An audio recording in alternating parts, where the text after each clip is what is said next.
بسم اللہ الرحمن الرحیم۔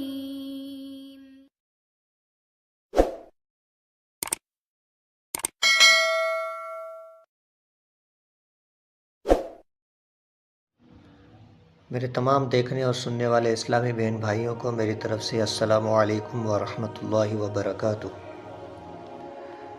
آج کا جو سوال ہونے والا ہے وہ سوال تھوڑا تفصیلی ہوگا، جس کی وجہ سے ویڈیو لمبی ہو سکتی ہے۔ تو زیادہ لمبی ویڈیو نہ ہو، اس لیے میں نے سوچا کہ کیوں نہ ویڈیو کو 2 حصوں میں تقسیم کر دیا جائے، تاکہ سوال کو اور اس کے جواب کو اچھی طریقے سے ہم سمجھ سکیں۔ تو سوال یہ ہے کہ اکثر بزرگوں نے صراط مستقیم کو صرف مسجد تک محدود رکھا، نیک کام صرف روزہ، زکوٰۃ اور نماز کو قرار دیا۔ جو شخص نماز نہیں پڑھتا اس کو کافر کہنا کیا درست ہے؟ ایک مسلمان کا دوسرے مسلمان کو کافر قرار دینا کیا صحیح ہے؟ نماز فرض ہے۔ فرض کریں اگر کوئی شخص دریا میں ڈوب رہا ہے اور چیخ چیخ کر بچاؤ بچاؤ پکار رہا ہے، اور یہ ہمارا فرض ہے کہ ہم اس کو بچا لیں، اور ایک فرض نماز ہے، اگر 2 منٹ ہم نے صرف کر دیے تو قضا ہو جائے گی۔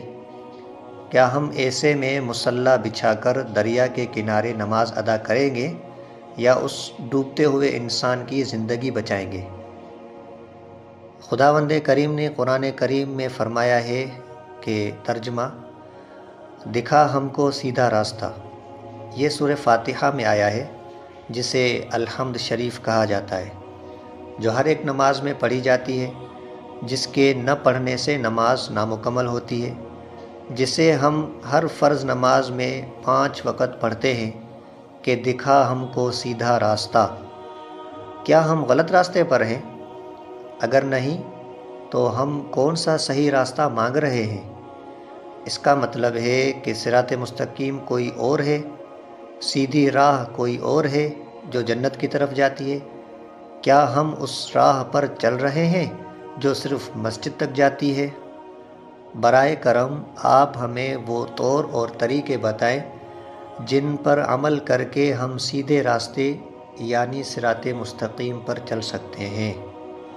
جواب: قرآن کریم نے جہاں ہمیں یہ دعا سکھائی ہے، دکھا ہمیں سیدھا راستہ، وہیں اس سیدھی راہ کی یہ کہہ کر وضاحت بھی کر دی ہے، راہ ان لوگوں کی کہ انعام فرمایا آپ نے ان پر، نہ ان پر غضب ہوا اور نہ وہ گمراہ ہوئے۔ اس سے معلوم ہوا کہ صراط مستقیم نام ہے آن حضرت صلی اللہ علیہ وسلم، صحابہ کرام رضی اللہ تعالی عنہم اجمعین اور بزرگان دین کے راستے کا۔ اسی صراط مستقیم کا مختصر عنوان اسلام ہے، اور قرآن کریم اور آن حضرت صلی اللہ علیہ وسلم کے پاک ارشادات اسی کی تشریح کرتے ہیں۔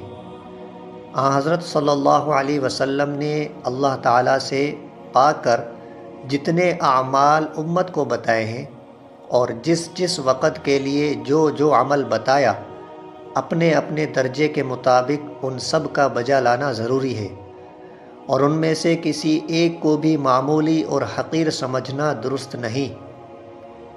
اگر ایک ہی وقت میں کئی عمل جمع ہو جائیں تو ہمیں یہ اصول بھی بتا دیا گیا ہے کہ کس کو مقدم کیا جائے گا اور کس کو مؤخر۔ مثلا آپ نے جو مثال لکھی ہے، ایک شخص ڈوب رہا ہے تو اس وقت اس کو بچانا پہلا فرض ہے۔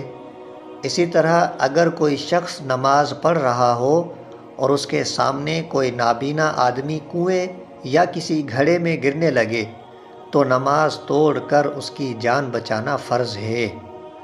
اس تفصیل سے معلوم ہوا کہ صراط مستقیم مسجد تک محدود نہیں، اور وہ شخص بے وقوف ہے جو اسلام کو مسجد تک محدود سمجھتا ہے، لیکن اس کے یہ معنی نہیں کہ مسجد والے اعمال ایک زائد اور فالتو چیز ہے۔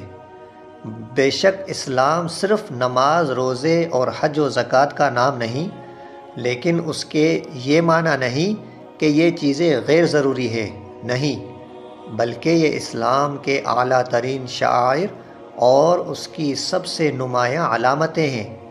جو شخص دعوی مسلمانی کے ساتھ نماز اور روزے کا بوجھ نہیں اٹھاتا، اس کے قدم صراط مستقیم کی ابتدائی سیڑھیوں پر بھی نہیں، کجا کہ اسے صراط مستقیم پر قرار و ثبات نصیب ہوتا۔ رہی یہ بات کہ جب ہم صراط مستقیم پر قائم ہیں تو پھر اس کی دعا کیوں کی جاتی ہے کہ دکھا ہم کو سیدھی راہ؟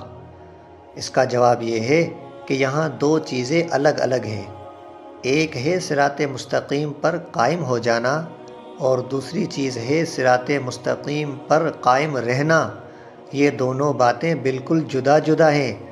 بعض اوقات ایسا ہوتا ہے کہ ایک شخص آج صراط مستقیم پر ہے، لیکن خدا نخواستہ کل اس کا قدم صراط مستقیم سے پھسل جاتا ہے اور وہ گمراہی کے گھڑے میں گر جاتا ہے۔ قرآن کریم کی تلقین کردہ دعا اہدنا الصراط المستقیم حال اور مستقبل دونوں کو جامع ہے، اور مطلب یہ ہے کہ چونکہ آئندہ کا کوئی بھروسہ نہیں، اس لیے آئندہ کے لیے صراط مستقیم پر قائم رہنے کی دعا کی جاتی ہے کہ اے اللہ، جس طرح آپ نے محض اپنے لطف و کرم سے ہمیں اپنے مقبول بندوں کے راستہ صراط مستقیم پر ڈال دیا ہے، آئندہ بھی ہمیں مرتے دم تک اسی پر قائم رکھیے۔